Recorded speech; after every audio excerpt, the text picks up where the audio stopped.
You're listening to The World According to George. This uninspired, puffy Midwestern man is looking for something more as he moves through life in his 30s. Okay, welcome back to The World According to George.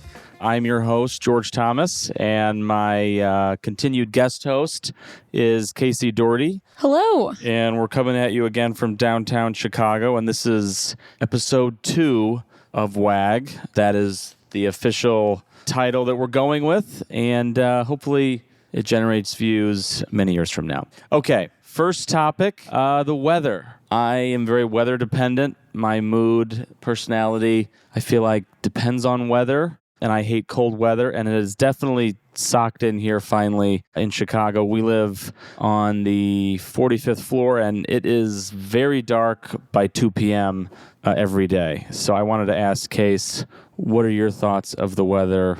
Does the weather affect you the way it affects me? How does the weather affect me, etc.? It doesn't affect me in the same way. I feel like the dark is what really bothers me. I get it's really depressing to work and then look out the window 4:45, 5 o'clock when you're about to get off work and just see that it's pitch black and you can't go for a walk outside. It's chilly. I don't know, but I feel like other parts of fall are fun. I feel like it was our first really cold winter week, which was a little exciting. I don't know. I like the change of the seasons, and it was the first week that I thought felt really festive and holiday-like. I feel like, I don't know, people get really into Christmas, I think, too early.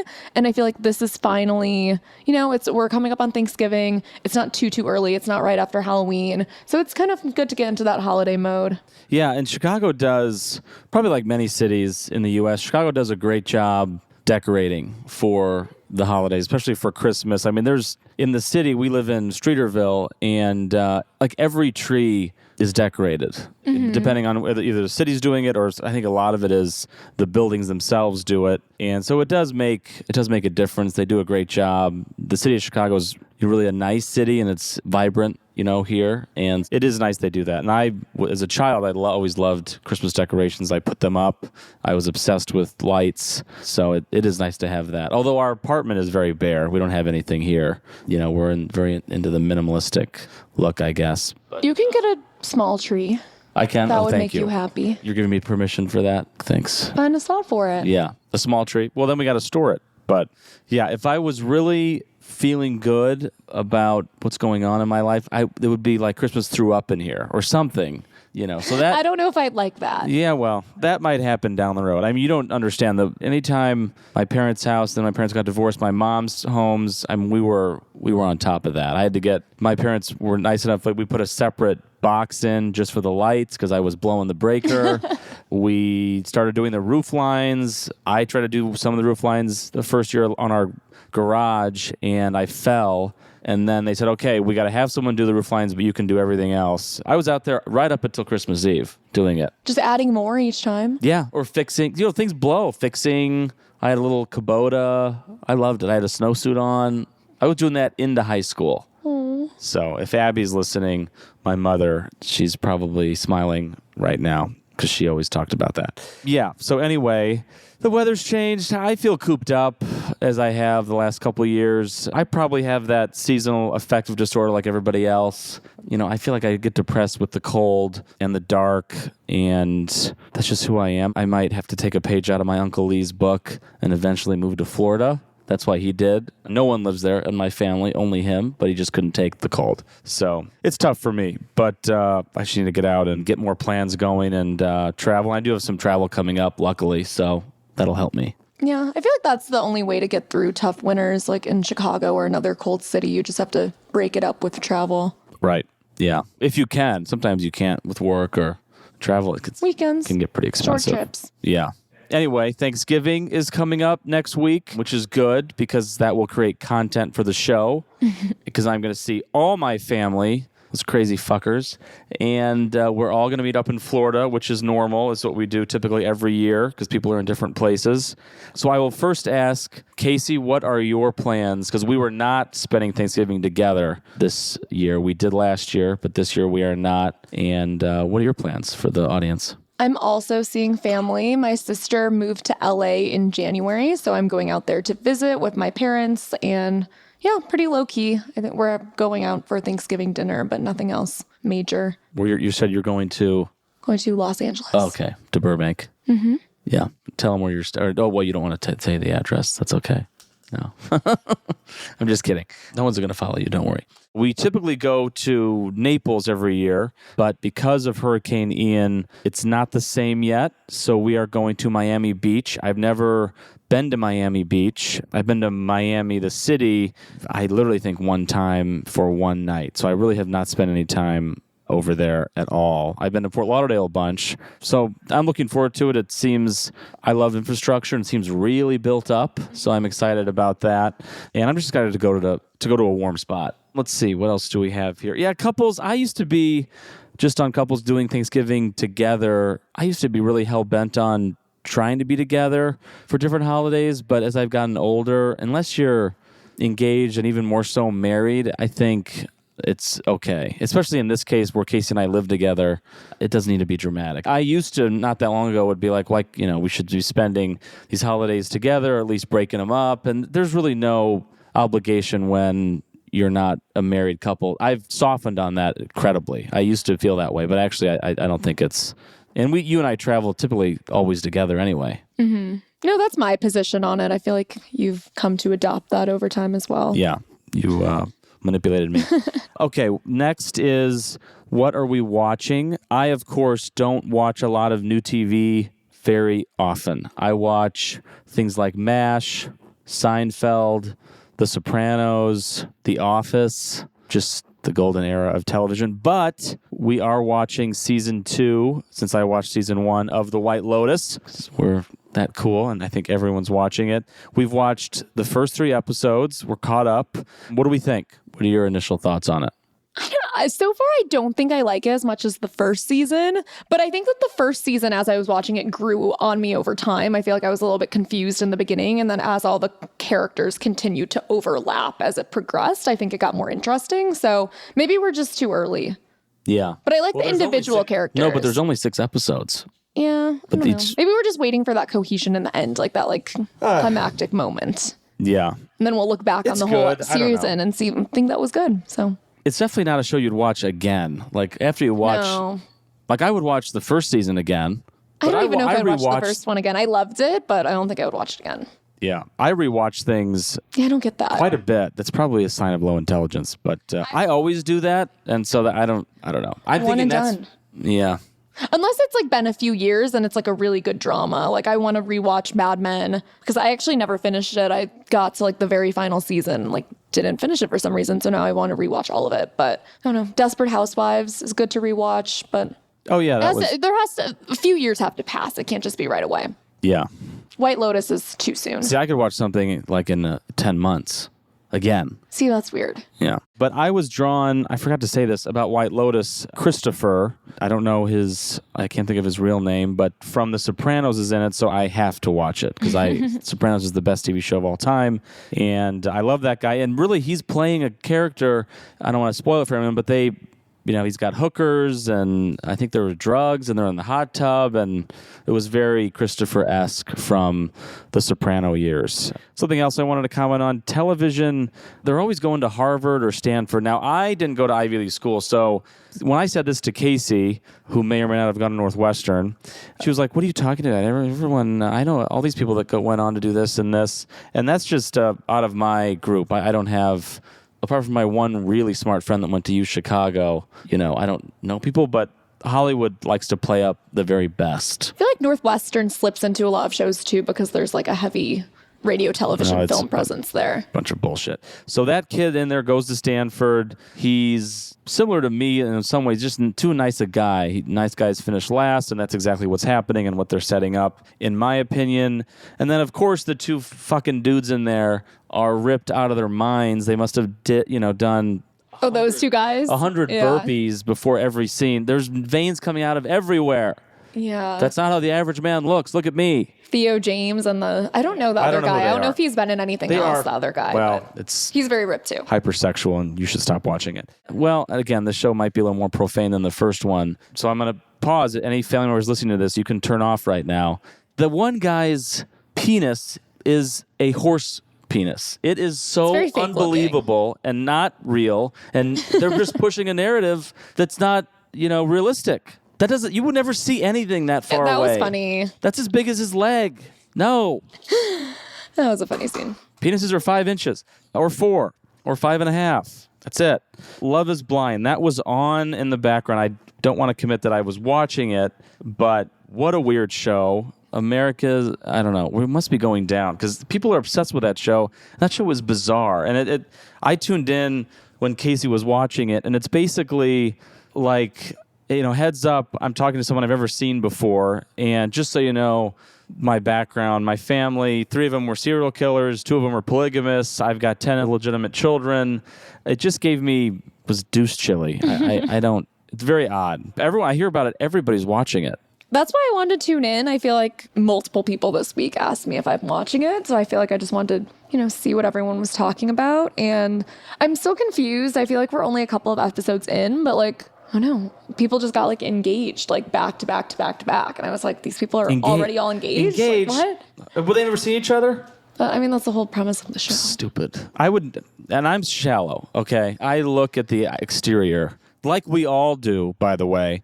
I would never... Well, I never get married, probably. Sorry, Casey, but maybe I will, maybe I won't. But I would never marry someone. That's why it's such bullshit bachelor TV. You wouldn't marry someone that you've never seen. Would you? You wouldn't. That's the point. That's the point of the show. I mean, what other? I feel like they're it's a silly running out of gimmicks for dating shows. Well, it's a gimmick. That's exactly what it is. Damn it, I'm using that pen again.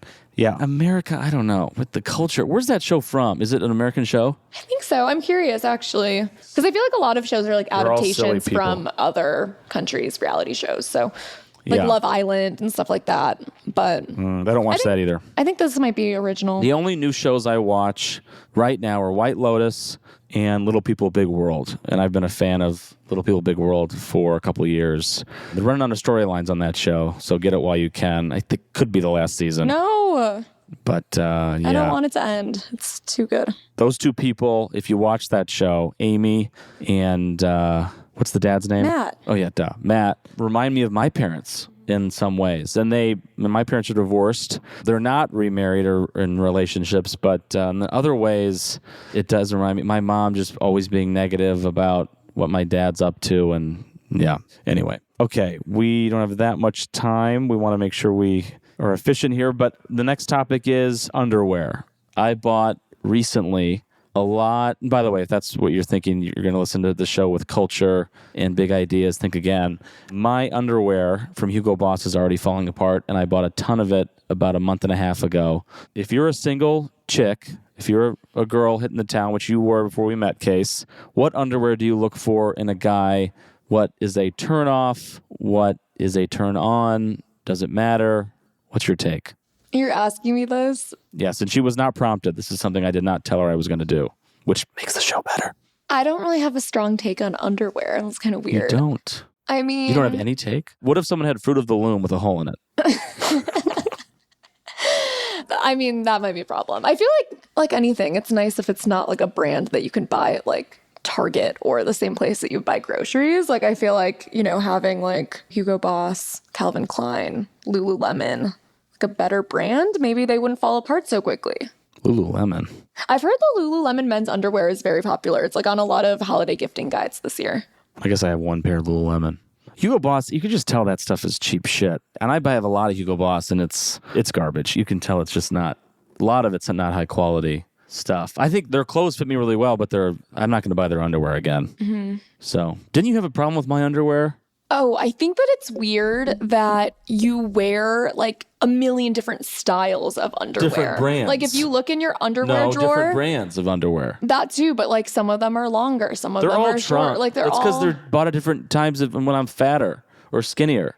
I don't know. I don't know if women are the same. I wear boxer briefs. I bought 6 pairs of Calvin Klein today, so hopefully you'll like those better. But what? They're all boxer briefs. That's funny. No, I just they fit so differently. I don't know how that can be comfortable. I don't know if women are different, but I feel like most of my underwear are the same style or the same brand for like consistency. Let me tell you something. 95% of my underwear are the same style. They're just different brands. They're not the same style. They all fit differently. No, well, they fit differently because they're different brands. See, that's weird. Every single pair, there's like... You need new underwear. You need some new bras. Cam, cut this out. No, we're keeping it. But if I have one, like the Hugo Boss stuff, if I have a hole in anything, just like if I have a chip in a plate or any damage, I throw the stuff right away. So that's good. It's gone. I don't keep old, disgusting underwear. I know a lot of guys do. Couple more segments here. Where are we eating this week? So far this week, I've had Doc B's. I've had Le Colonial. I've had Billy Goat Tavern. I went to Rosemont with Casey to Bub City, Rosemont. Rosemont, probably the strangest, ugliest city in America. And completely concrete, vomit, overbuilt, disgusting. But that was a very busy center. And then my waitress got back from her vacation from Mariposa this week, Elvira, my favorite. Where'd she go on vacation? Do you know if she went anywhere? I think she went to visit her mother in the Philippines, I believe. Oh, and I went to Pure Gourmet. And I've gone to Pure Gourmet enough that the host and the waiters and waitresses are starting to use my name, which I do like that. And I am very friendly in a restaurant. So, you know, it's nice to have that. But it's probably a sign you go out to eat way too much. And as happened in this is not a topic this week. It will be the next time or 2 times from now. But as my new trainer said yesterday, I need to cut back all the times I'm eating out.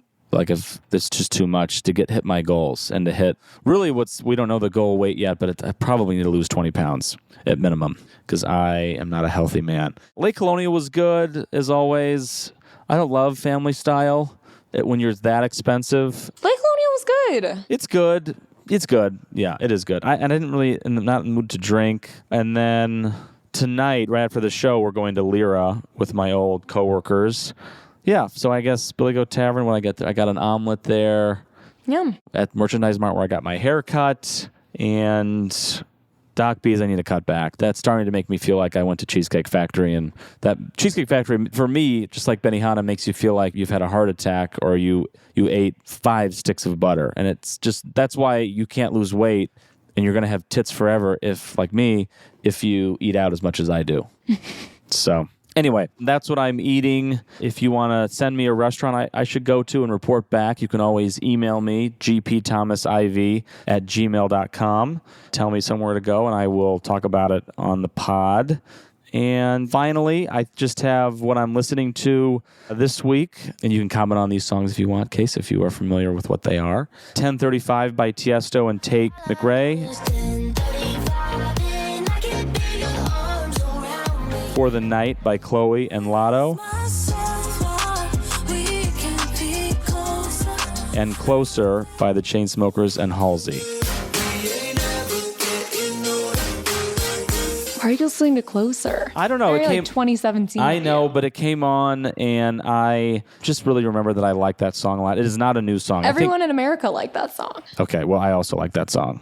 And I listen to Venus exclusively almost on Sirius XM radio. No plug intended. Anyway, I think that is it for my topics this week. It'd also be cool if we had we'd have to pre-plan it since this is not a live show, but have a call-in number and then take someone's call. That's fun. Lots of shows do that. That would be really fun. But those are live shows probably. No. They're not?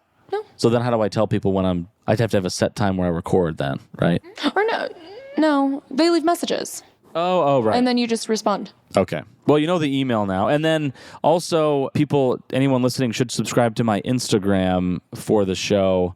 It's WAG_fans at Instagram, right? WAG fans. Yeah, WAG fans, which is the world according to George. Not wives and girlfriends, which I also use frequently in my life. But anyway, I think that is the show. It should be a good one next week since we're going to be recapping Thanksgiving and all our travels. And if I don't talk to you, have a great Thanksgiving. Enjoy your time with your families. Be safe. Otherwise, thanks for listening to WAG, and have a great week. See you next time. Bye for now.